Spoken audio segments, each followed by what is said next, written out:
Hey students, as always, thanks for checking out our channel and walking with us through the Gospel of John. Today I'll be going over John 5. Like in the past, I want to give you some time to read the chapter, so pause the video now.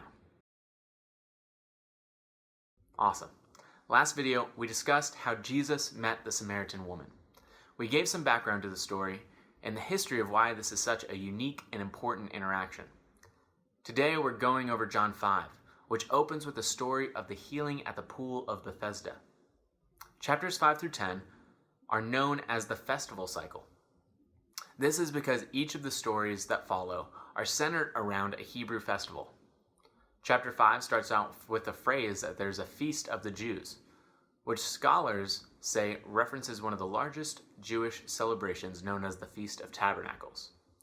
Although we're not 100% sure that this is a special Sabbath day, but we are sure that it is a Sabbath, so it's an important day regardless.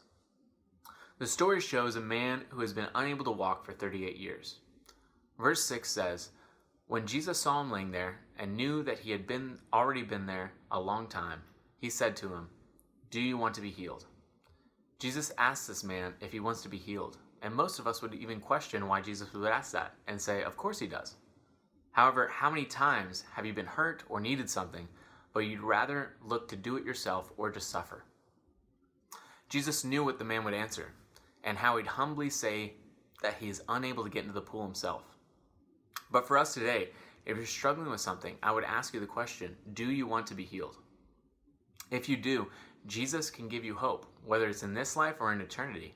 But first, you must humbly ask him to help you, because he's not disgusted or upset by you. He just wants to be invited into your life. So let's jump back into the story. The reason the Sabbath was so important is because there was a law that the Pharisees would enforce that one could not do any work on the Sabbath. The Pharisees were often sticklers of the rules, so they were upset by Jesus telling this man to take up his bed.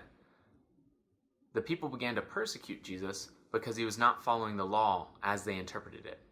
The reason I say the way that they interpreted it is because when God gave the law in Exodus, there were questions about how it should be interpreted. People would ask about different situations that were happening, so the leaders would interpret what the law meant. Think of it this way. If God said to you, you cannot leave your home on the Sabbath, does that mean I can't take one step outside my home, or that I can't take a walk with God? So the leaders would say what they thought God meant for that situation, and they interpreted how one should be healed on the Sabbath and that they should not take up their bed or be healed at all. So when Jesus told the man to take up his bed and walk, the Pharisees thought that Jesus was breaking the law and the tradition that had been established. They also thought he was denying God by doing this because he was not following how the leaders said God was leading. Not only that, but look at verse 18. It says, "This is why the Jews were seeking all the more to kill him, because not only was he breaking the Sabbath, but he was even calling God his own Father, making himself equal with God." So Jesus was claiming to be God, and in the eyes of the Pharisees, he was breaking the law, so they wanted to stop him from leading others down the wrong path. From verses 19 through 29, Jesus is telling the Jews that he is God and that he has the authority to do miracles and even raise the dead. From verses 16 through 46, this passage is known as the cosmic trial. It is the cosmic trial because Jesus describes that he has witnesses to his work and why he is God. In the Jewish tradition, those in a trial needed at least 2 or 3 witnesses to support what they were claiming. So Jesus calls his witnesses, which are first John the Baptist, then God the Father, then even his own works, and then lastly he refers to Moses. Jesus says in verse 45 through 47, "Do not think that I will accuse you to the Father. There is one who accuses you, Moses, on whom you have set your hope. For if you believed Moses, you would believe me, for he wrote of me.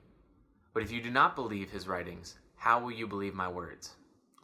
The Pharisees had a high view of Moses, so Jesus is essentially dropping the mic. Jesus claims to be God here and supports how he fulfills the Old Testament prophecies. That's all I have for you today, and I hope you guys stay safe, keep studying, and I'll see you all later.